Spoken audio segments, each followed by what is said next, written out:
Hari-hari ini senjata iblis sedang diarahkan kepada keluarga.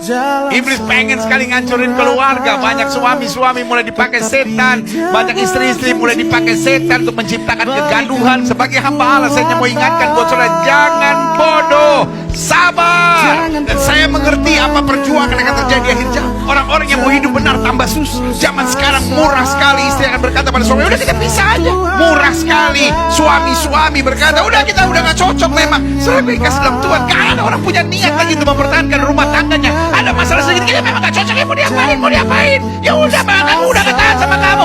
Dalam nama Yesus, setan sudah menguasai hidup saudara. Saya hanya mau ingatkan buat saudara, hari-hari ini untuk hidup mempertahankan sesuatu yang benar, mempertahankan prinsip nilai-nilai kerajaan sorga akan makin bertambah berat. Tapi ingatkan diri saudara sendiri, aku masih punya Tuhan, aku masih punya pengharapan, aku akan tetap beriman. Tuhanku, Yesus kekuatanku.